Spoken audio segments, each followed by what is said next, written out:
Hi, everybody. Welcome on the Lights on Data show. My name is George Hurricane. I'm your host today, and we have the pleasure of introducing Jordan Morrow. Hi, Hey, Jordan. hey, how are you, George? Hey, I'm so happy that you're here to talk about how to be data analytical.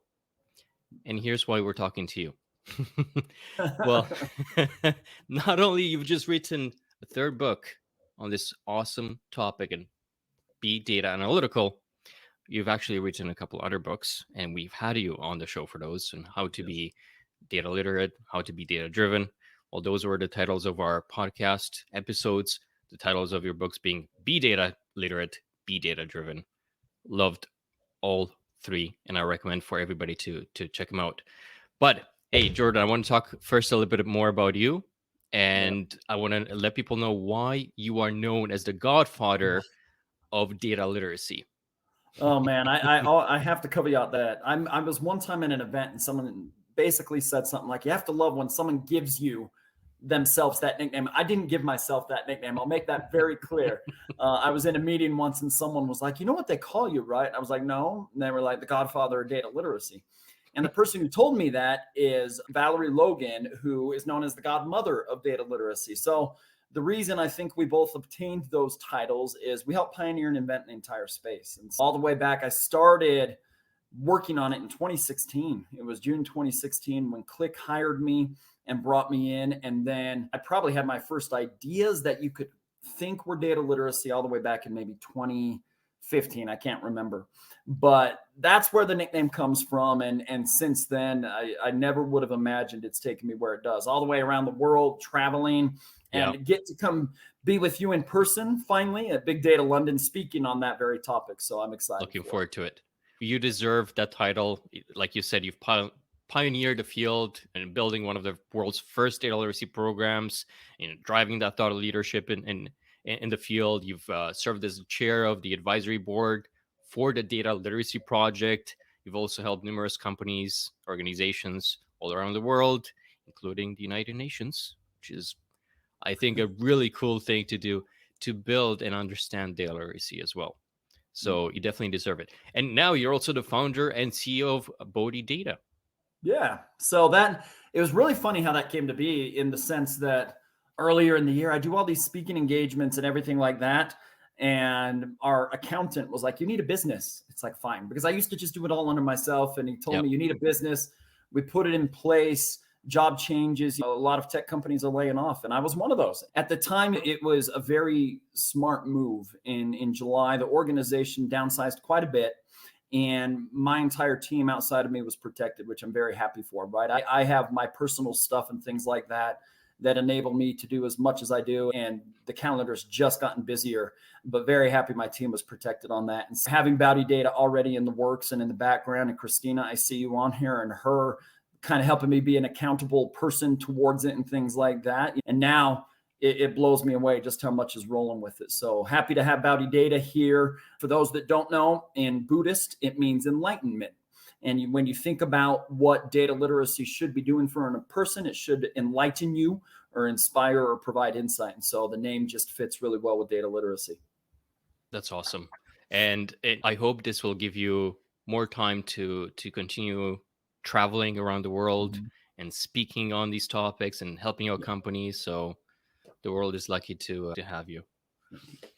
So in your book, Be Data Analytical, which I love, by the way, and you know what? I'm making a segue now, but I really enjoyed how you're using all the different analogies, like with the doctor, with the mining, like all the personal stories, how you're talking about your different experiences, like anywhere from working with Amex and meeting just incredible people in the field and learning from them as well to just making everything to be relatable. I feel like no matter where you're from and what you've done in the past, you'll find a story in here that will resonate with something that would something that will click with you. Like anywhere from like running and yeah, going to the doctors, like anything in here. Like I feel you have something for everyone, and it's a great read. It's a great Well, read. what's so interesting about that, and I love that you appreciate that, is my editor, my publisher, at one point, I think it was this book, was like, remember, it was something to the effect, stick to business examples versus this personal side. Mm, And I disagree with that. And so I don't think I changed one example in the book. And the reason is in our minds, I'm reading a book right now. It's all about the best. It's sitting right here. What the best college teachers do. It's by Bain. It's sitting right next to me. And one of the things you have to do when you teach and try and inspire people to be better, it's not about can you pass a grade. Yeah. It's people have mental models already built into our mind, right? We're familiar with things. We have experiences. We have traditions. And a personal example, like for me, running an ultra marathon, people hear the personal side of it, but then you can find the applied analytics piece to it. And that's going to resonate more than if I have four of these darn examples of this is what marketing did, this is what supply chain did. That might not resonate, but mental models that we have in our mind, a lot of people want to get more fit. A lot of people want to do this. A lot of people want to do that. We probably all of us go to a doctor. If we could tie in the analytical world with these personal examples, it's probably going to come across so much better than if all it is a business example. So I did disagree with my editor on that, and I don't think I'll ever change that, because I would rather resonate with people than force them to try and understand business areas that might not even be up their wheelhouse. Absolutely. And I think our audience agrees as well. And it really did can just find it more relatable. It's easier to understand too, and to remember. It makes it personal. And you're being very candid. You're being yourself. And I think the reader, myself at least, saw that. In the running that you talk about, the race I believe I have in there was one of the hardest races I've ever had to finish. And The it is speed a goat. prime, yeah, speed goat. I've run it 3 times in my life, and I'll run it again. I'm scheduled to run it again next year. But last year when I ran it, man, I've never had a harder race to finish in my life. Probably never wanted to quit more in my life. If my children were not on one of the peaks to see me later, I don't know if I would have kept pushing, right? But you can tie the struggle, the hardship, and all that. It's going to resonate more, especially when you tie in, look, here is a data piece that probably is indicative of why that struggle occurred, which then can lead me to plan out how I want to train in the next year and hopefully enable me to be stronger and better. So it's to your point, it's not just personal, but it was personal hell to run that race. And I think that people can relate or at least sympathize or empathize with that sort of example. And sometimes that's how it's in business as well, and trying to get that value out of data. Oh my gosh, yes. Very much so. Personal hells in building it, all of that stuff. You're exactly right. There is no doubt about that at all. So in your book, again, Be Data Analytical, you're Mhm. emphasizing the concept of turning data into value. You're equating that of getting those diamonds and gold out of the earth. Can you provide some insights into how individuals or businesses can effectively achieve this transformation? Yeah, when we think about analytics, for a lot of people, I remember being at a dinner with someone. He was the chief strategy officer at Click when I worked there. And he had visited Utah where I live. And we were at dinner and he had an interesting comment. His comment was basically stop talking about, I think if I remember right, it was stop talking about the 4 levels of analytics. Everybody already knows that. No, they don't. If you go around and you talk to organizations and say, do you know what the 4 levels of analytics are? Do you know how they operate? Do you know how you take data governance, your world, data strategy, data engineering, and turn this into analytical work that provides gold and diamonds and nuggets? How many companies do you think really understand that principle? And so now you have a book, right, on analytics. I believe the whole premise that I wrote this on was the 4 levels of analytics. So when we think about how to extract these diamonds and this insight, right? It's not that the end goal of data is not to have perfectly engineered data. Hmm. Sorry, George, it's not to have perfectly governed data. It's not Hmm. to have beautiful data visualizations. It's Hmm. none of that. Hmm. It's to drive the nuggets of gold and insight. And that's what analytics should do. So the 4 levels for everybody are descriptive, diagnostic, predictive, and prescriptive. 99% of people are not going to be doing the hard technical work that analytics requires. They're going to be more in the descriptive and diagnostic phase of data and analytics.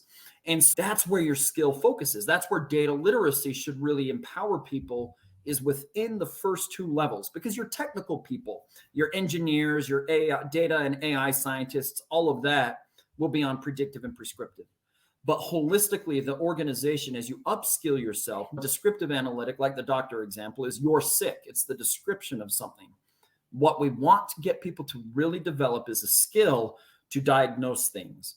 Whether they're right or wrong, we have that iterative mindset that we can always go back and iterate. We want to drive the diagnostic analytics so then we can build predictions And now in the day of AI has been around forever. So I don't want to say in the day of AI. So we'll call it the day of generative AI. We want people to be able to interact with that. So to find the insights, really to figure out where do you sit within these 4 levels? What skills do you need to develop? And then how do you apply them? There's one thing of learning, but then it's applying. Like your world of data governance, George, is a prime example of applicable learning, right? You have to build governance. Well, it's the same thing in analytics. What is the applicability of what you're doing that helps drive insight to make a decision? So there's this holistic approach that I think people miss. We latch on to the buzzword and to the hype. That's not going to drive it. It's everything over here that's going to drive that success. Let's go a little bit into the 4 that you mentioned. So first, with a descriptive, do you feel most companies, that's what they have? It's really already weaved into the business. It's a must. It's having your IT department or IT services. There's no way around it anymore. Yeah, it's where I would say most organizations build it and they do it, but they're also stuck there, is how I describe it, because that's just level 1. But how many organizations just have tons of dashboards? How many of them have KPIs and OKRs and metrics left? And they think they're doing great work, but it stops right there. And that's where it is. Like a good example for me is when I was at Click, I met with an organization, and I might have my numbers wrong, but the principle is the same. They had like 400 Click dashboards, and they were using 6 of them. That's it. But they're maintaining all that. And you're like, what are you doing? You should be getting rid of 394 dashboards, opening up your time, and then progressing through the levels of analytics. And so most organizations, they build a lot of descriptive analytics. And I would probably argue a lot of them are not doing it as effectively as they could. But I think in a lot of cases, they build them, they sit there and they move on, and they just go back to doing the way they've always done it. But to your point, it's built into basically any organization now. I remember, it just reminds me, you were giving this example of how you had this presentation. It was like 70 slides long, and probably each one of them had some sort of a graph on it. And you just went through them and just like picked 6 significant ones. That's what you stuck with, and that's how you delivered the message. And I think that's really equating with what you're saying, with how companies are just building all these dashboards, all these reports. Not all of them are going to be used anyways, and it just becomes noise. Oh, right? So much noise. The one you're talking about was American Express. Over 70 PowerPoint slides long, each one, but maybe 2 or something. So many Excel-linked visual charts in there. And I broke it down to 6 total charts that my senior vice president was like, just send this. No one barked at me. No one got mad at the change. We're talking, this went to leaders because it wasn't long after the financial housing crisis. And American Express, of course, massively impacted by that. It was delinquency rates and write-off rates. The chief risk officer of the company is getting this data from me, and no one barked at me. No one got mad that it went from 70 slides to 6. And I think sometimes you just need to make a change. Or as I tell people, stop sending something and see who gets mad at you. If no one does, maybe you don't have to do it anymore. Love it. And you just got to turn on that dial through the noise until you find a signal, like you're also mentioning in the book. Love the message, man. It's great. And I think this can apply in a personal life as well. So do you have any thoughts on how can someone develop that data-driven mindset to better make decisions in really various aspects of life, not just work? Yeah, I think what's interesting to me is I don't ever want to hear people say, so-and-so's not data literate, or I'm not data literate. I think I did a post on this the other day. I was on the trail coming down a mountain once, and someone came up and ran into me on the trail that I knew. And I believe it was my first book, congratulated me. And her comment was, I'm probably too stupid to read it, something like that. And I'm just like, really? Do you have a smartphone? We all have smartphones. Do you use your weather app to determine, you went out on the trail that morning, you probably reviewed data, even though you didn't think of it as data, you were probably reviewing data to understand what outfit you needed to wear on the trail. If I remember right, there was snow on the trail. So you're determining, is it going to be warm? Do I need spikes? What is it that I need? That's data literacy. I think people, when we think of data and analytics, we envelop ourselves too much from an organizational perspective versus understanding what we do every single day is data-driven things. I see Stacy's on this call from military side. I think the military side of this is, I work with the U.S. Army a ton. And I think that there is an important understanding that we have to drive in our mind that your experiences, your intuition, and all of these things, that is personal data that you use. You just don't think of it as data, right? Hmm. If you're in the military, I'm not necessarily wanting to train every single person to be a data scientist that has to be able to decipher hard statistical modeling in the field. You have gathered data and information through your time being in the military. You just call it gut feel. Well, Hmm. that gut feel is probably predicated on years of experience, or could be. Another one, I see Chris on the call. He is from Scotland. I traveled, they brought me out in May to have this fun experience of working with Scottish Fire and Rescue. And we had a 3-day data literacy event. There was one speaker, it was me, right? But what's interesting is, if I remember right, I told Scottish Fire and Rescue, your experience, let's say you're a firefighter and you're in a house and you hear a clicking noise, and you, from experience, 8 out of 10 times that meant a floor was going to collapse. So you tell your team to back off. There's no other data points necessarily to show you that, but that sound is a data point to you.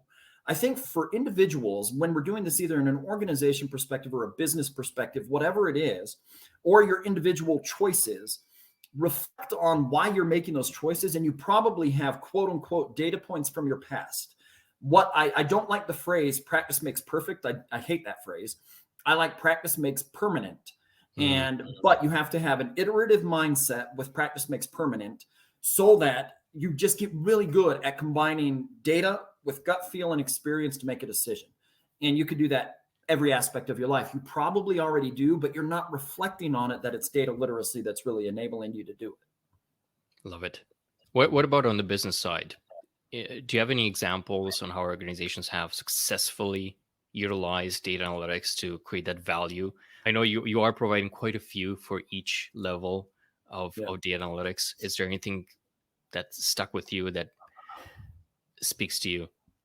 Man, it is, so you can always turn back to the examples in the book, or think of these big examples like an Amazon and their recommended model, or Right. Netflix and Right. things like that. What I would say is, with my focus on data literacy being what it is, and the four analytics, of course, come into that, no specific examples, but what I'm finding right now is that when I'm working with these organizations, and when people ask me, what is the top organization that is driving data literacy? It's actually the US Army. And I think that can surprise people, because you would think the private sector over the federal government might be doing more. But what I have found interesting is the amount of leadership that I work with in the US Army that is driving intelligent data literacy programs in the organization, and the push to have more data, and the push to change culture.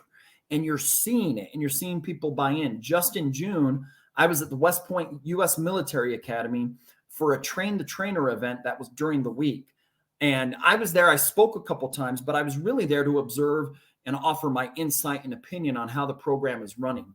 That right there will show you they're building this out. We're going to be back at West Point next year running another initiative. And so it's this overarching thing where I would say you're watching transformation happen in front of you in such an amazing way. And it's coming from a federal government perspective. It's not coming from a private sector. And don't get me wrong, there are private companies that are investing in, and this transformation is occurring too. But I have yet to find one. And the one that I've told people is number two is Chris's organization, Scottish Fire and Rescue, which is another public sector organization putting forth the effort to make change. Yeah. And I haven't pinpointed yet why that is, but it is very interesting to watch transformations occur and how they are occurring.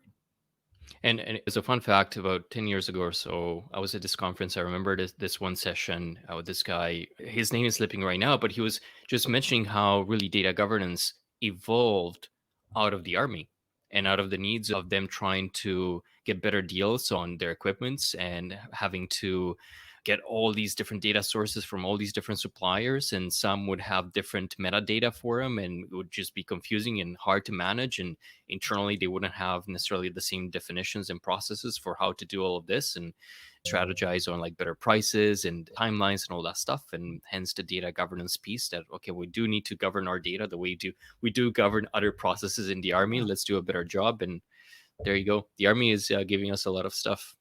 Absolutely. All right. I had actually, I want to hear your thoughts on this, on the prescriptive analytics. So you're saying this is where the machines are taking over. Yeah. Do you think there'll be like a fifth level in the future where they're not even going to provide us with those decisions for us to make. They're already going to make those decisions for us. Yeah. Oh, absolutely. And then it becomes more of a data and an AI literacy take on it. I remember it was Christina, I believe, who told me this, because when GPT came out, I'm sitting there thinking, did I just become obsolete from a data literacy perspective? That's where my mind went, because you're now looking at a tool that can do so much. And it was Christina, I believe, who said, no, you just became more important. And then as you think about it over time, you're like, wait a minute, this did probably just become even more important, because it's no longer that I have to do all of these things myself. It now becomes me interacting with the technology, right? So to your point, yes, I do think the technology will tell us what decisions to make without a doubt, but the human element needs to be there to make sure it still makes sense. I had a call right before this meeting where I'm helping a community college build an associate's degree in AI. And I talked about the jobs that degree can go to. And it's, you think about where AI is going. We might not need as many AI engineers or data engineers, because the AI will build the code.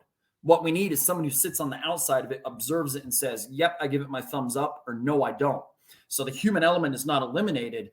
It's just become different. It now, we don't have to do all the visualizations possibly. We might not have to drive all the statistics. What we need is the data and AI literacy to sit next to it and say, you know what, this looks good, this doesn't look good.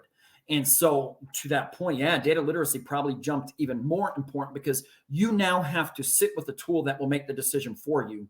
And if you just implement over and over again, there's a book out there by Kathy O'Neill called Weapons of Math Destruction, where the algorithms that came out, what, 5, 6, 7 years ago, before generative AI has taken off. And if we forget what her points are, and if we forget that we have to observe this and drive this and sit with it, then it might be making decisions that are totally off base. It could be based on racism, prejudice, anything else. And because a human is not sitting with it, it is not helping to guardrail it and make sure this is smarter. And so, yeah, I do think that the machines will make decisions, but I don't think that eliminates you and I. I think what that will do is makes it so that we sit with it, that we drive it, and that we empower it, so that we know that it is the correct decision. And then we implement it and we iterate on it, and then we run a new model, say, oh, you were way off machine, or wait, you are in the right area. Now can we tweak it a little bit? But that means we have to have the skills ourselves to be able to drive that. Christina is sharing this quote by Pedro Domingos, and it's saying, your job in a world of intelligent machines is to keep making sure they do what you want, both at the input, setting the goals, and at the output, checking that you got what you asked for. Absolutely. Without a doubt, right? It's this, you've got to make sure that what these machines do for you is, let's talk data governance, right? There has to be governance around what these machines are going to do, because if we just run them willy-nilly, Italy was one of these countries that banned, I think they brought it back, but they banned GPT.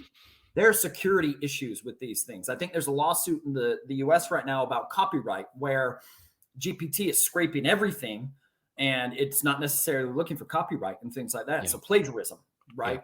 Yeah. And so, yeah, there's got to be guardrails. We have to be able to make sure what goes in and goes out. You've heard the term garbage in, garbage out. That can still happen. I don't care if it's a powerful machine. We, though, interact with it to make sure that what's happening is going on in the way that we want. Absolutely. So, so speaking of that, like all these tools and technologies that are really evolving at a rapid place, and especially in the data analytics field, do you have any recommendations on how we can just stay up to date with the latest trends and advancements to just maintain that competitive edge? I think, to me, good inspiration is driven by good information. That's not my quote. It's by a gentleman that I follow or admire and things like that. He's actually a religious leader, and he was going off of like revelation and things like that. His name's Russell M. Nelson. But I think that term applies here. So good information or good inspiration or good knowledge is driven by good information. For me, it's study. I love to read. I love to learn. I love to dissect this. Just yesterday, I had someone ask me what books they're a blue collar organization, really, or at least their work has been. Yeah, you could probably say all of it. And he's like, we got to get AI going here. He's VP of Data and Analytics. And he's like, what books would you recommend from a general AI perspective, just to get people knowledgeable about it? And when you think about the work they do, yeah, the majority of them are not going to be doing anything with AI, right? They're not going to be coding it or whatever, but they could be interacting with the responses AI gives Mhm. them. So can we build a base? My number one thing is study, read, find the articles, follow important people like yourself and others that are here today on LinkedIn, and learn. Like, just learn. And what's great is LinkedIn, I think, is a great tool for the promotion of different things. And find the webinars, find what people are talking about. If you're not a technical person, totally great. Don't follow the technical people. Do all these different things, right? But instead, follow those that are talking about the strategy, how it's being implemented. Follow regulations that are going to be coming down on these sort of things. But it just boils down to study, study.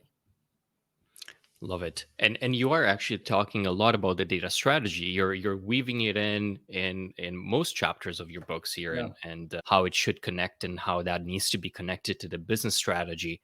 Yeah. And it's amazing how often companies don't. They're just treating it in a silo.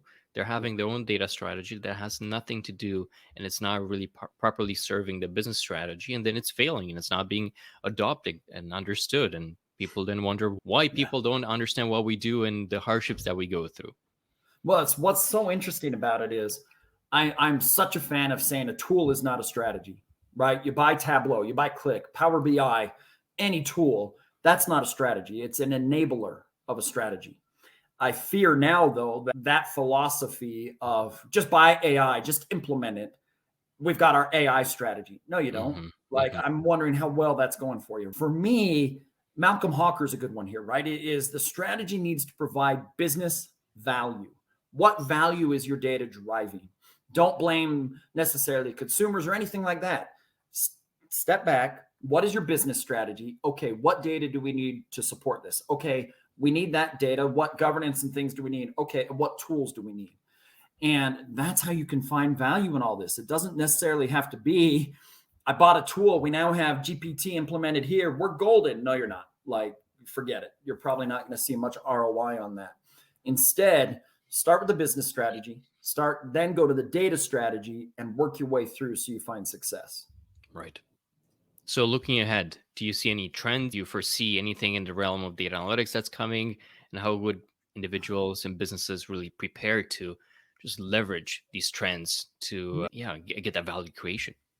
In data and analytics, I see generative AI being implemented more within the standard data and analytics tools, right? ThoughtSpot, Cindy, and them. That's a good example of it. They integrated GPT, and then they bought Mode, which was a BI space. And you're going to find the tools are going to be integrating this AI piece so that your life becomes simpler, as long as you're also empowering yourself at the same time.